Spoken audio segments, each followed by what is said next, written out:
Good morning, everybody. Buenos dias. How are you feeling this morning? Happy weekend. Happy Saturday. We are on day 129 of the year. It's the weekend. How are you feeling on this beautiful Saturday morning? It's a gorgeous blue sky day here in Milos in Greece. I am enjoying some yin time and enjoying the sunshine, the breeze, and the sound of the priest singing in the church right next door. It's a beautiful way to start the day here on a Saturday. Day 129 of the year, according to 365 Tao by Deng Ming Tao, is the topic of uncertainty. So it'll be interesting to see what this little book of wisdom has to say for us about that topic. So grab your books, grab your journal and something to write with. Find a nice, quiet and comfy place where you're not going to be disturbed for the next 15 minutes or so. And let's start reading together. Day 129, Uncertainty.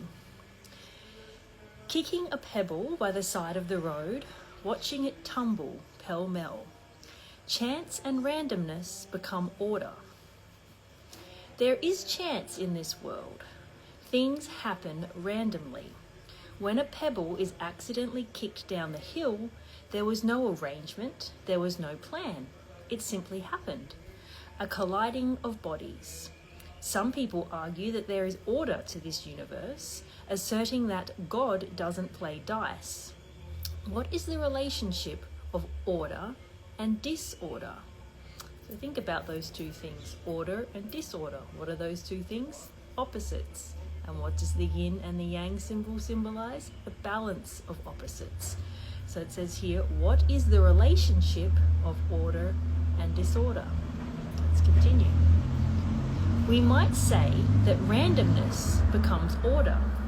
There might be an overall framework to things, like procreation, for example, but within that framework, we have the random combination of cells that accounts for the vigor and creativity of the system.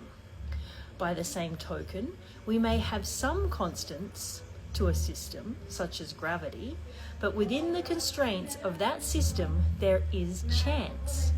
One wonders if this means that everything tends towards disorder.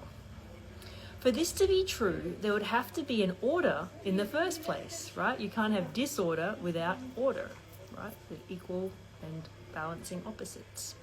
Where did it come from? How was it imposed?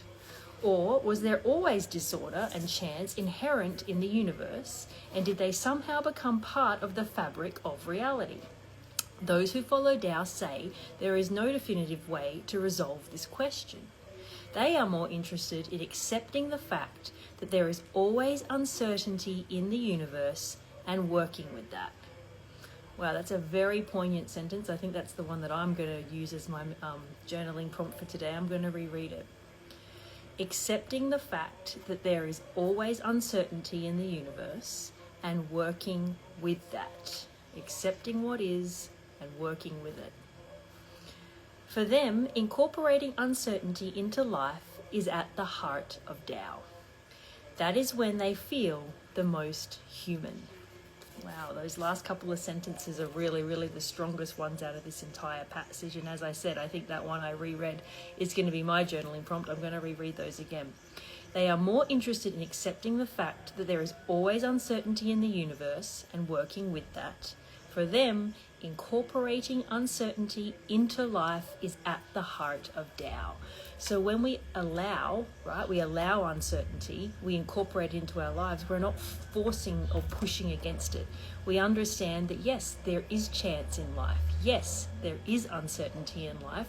And rather than trying to control it and say, no, everything needs to be certain and everything needs to go according to my plan, I'm going to grip tightly to this, you have to let go, you have to allow, and you have to flow with what is, and you have to accept that these things like disorder and working with what is, even if it's not what you had planned, is all part of life. Because as it says here, chance happens, uncertainty happens. It's part of life. You cannot avoid it.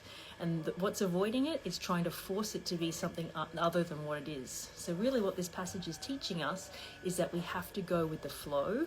Whatever life throws at us, we need to accept it, because if we don't accept it, we're not flowing, we're forcing, and we don't ever want to force. And we need to take into consideration that, part of being human, part of being alive in this world is accepting that uncertainty is a part of everything. No matter what you have planned, everything might go to plan right up until the last minute, and then boom, something unexpected happens. That's uncertainty, that's part of life. And what are we going to do? We have to accept it, even if it's not what we want. And most of the time, it's not what we want. If it's uncertainty and it ruins our plans at the last minute, yes, it's frustrating. No, it's not what you want. No, it's not going to plan. But getting upset about it and trying to force it to be anything other than it is just going to make it worse. You have to just accept what's happening, accept that chance and uncertainty is part of the human condition, and go with the flow. So that's a beautiful reminder for this lovely Saturday. I invite you to reread the passage in your own time and highlight whichever sentence jumps out to you as today's prompt, and write in your journal about it. Reflect on what you've read today, and also ask yourself some questions around this. How do I act when the uncertainty is in my face? How do I react when something goes against my plans? Am I going with the flow, or am I forcing? And look at that answer to that question, and then maybe make some changes or make some improvements so that you can be more in alignment with the fact that uncertainty is part of life, and we accept what comes to us rather than forcing it to be anything other than it is. So I wish you a beautiful, beautiful Saturday. Thank you so much for being here for 129 days. And I will check in with you tomorrow. Bye.